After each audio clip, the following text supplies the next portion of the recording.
பெரியார் இதெல்லாம் பேசியிருக்கார், பெரியார் இப்படிலாம் பேசியிருக்கார், பெரியார் இதையெல்லாம் மக்களுக்கு செஞ்சிருக்கார் அப்படின்னு நல்ல அப்பனுக்கும் ஆத்தாளுக்கும் பிறந்திருந்தா யாராவது மேடை ஏறி போய் சீமானுக்கு பதில் சொன்னோமா? சீமான் சொல்லுவாங்க. சீமான், தமிழ்நாட்டில் எல்லாரும் நல்ல அப்பனும் ஆத்தாளுக்கும் தான் பிறந்திருக்கிறாங்க. எல்லாருக்கும் என்ன சந்தேகம் தெரியுமா? நீங்கள் நல்ல அப்பனும் ஆத்தாளுக்கும் பிறந்துக்கிறீங்களான்றது தான் எல்லாருக்குமே ரொம்ப சந்தேகமாக இருக்குது. ஏன் தெரியுமா? பெரியார் யாருன்னே உங்களுக்கு தெரியாதா? அப்படியா? சரி சரி, அவர் யார், தமிழ்நாட்டுக்கு அவர் என்னெல்லாம் பண்ணார் அப்படின்னு பெரியாரிஸ்ட்டுங்க உங்களுக்கு சொல்லுவாங்க. சரியா?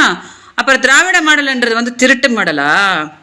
சரி, இப்போ நான் உங்ககிட்ட ஒரே ஒரு கேள்வி கேட்குறேன் சீமான். நானும் நீங்கள் கேட்ட மாதிரியே கேட்குறேன். சரியா?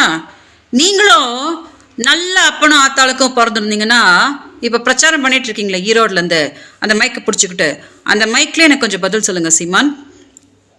நான் உங்கள் பொண்டாட்டி தானே? நீங்கள் தானே போன வருஷம் வந்தீங்க, நான் மாதம் 50,000 ரூபாய் கொடுத்துட்றேன், திமுக காரங்க முன்னாடிலாம் என்னை மானத்தை வாங்காத அப்படின்னு சொல்லிட்டு மார்ச்லேருந்து ஆகஸ்ட் வரைக்கும் நீங்கள் தானே என்னோட வங்கியில் 50,000 ரூபாய்லாம் போட்டிங்க. அப்புறம் நீங்கள் பண்ண டார்ச்சரை தாங்க முடியாமல் தானே நான் கம்ப்ளைண்ட் கொடுத்தேன். கம்ப்ளைண்ட் கொடுக்க வந்தா ஆமாம் அவள் என் பொண்டாட்டி தான், நான் பண்ண டார்ச்சர் தாங்க முடியாமல் தான் கம்ப்ளைண்ட் கொடுத்தா அப்படின்னு சொல்லாமல் உங்கள் பொண்டாட்டியான என்னையவே இப்போ திமுக கூட கோர்த்து விட்டு மேடையாக போய் திமுக காரன் அவளை கூட்டிகிட்டு வந்திருக்கான் அப்படின்னு ஒரு கேவல பிடிச்ச ஒரு வேலையை பண்ணீங்களே. நீங்கள் நல்ல அப்பனும் ஆத்தாளுக்கும் பிறந்திருக்கிறீங்களா? அப்புறம் என்ன சொன்னீங்க? கண்டிப்பாக நான் ஒரு நாள் ஜெயிப்பேன், அப்போ உங்களெல்லாம் உண்டில்லைன்னு ஆக்குவேனா? அப்படியா சீமான்? கிடையவே கிடையாது.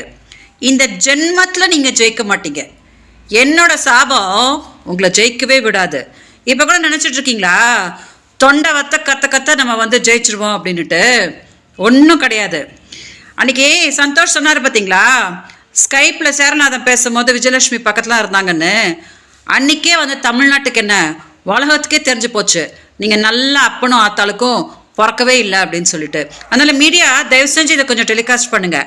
சீமான் உறுதியாக இதை கொஞ்சம் பார்க்கணும்.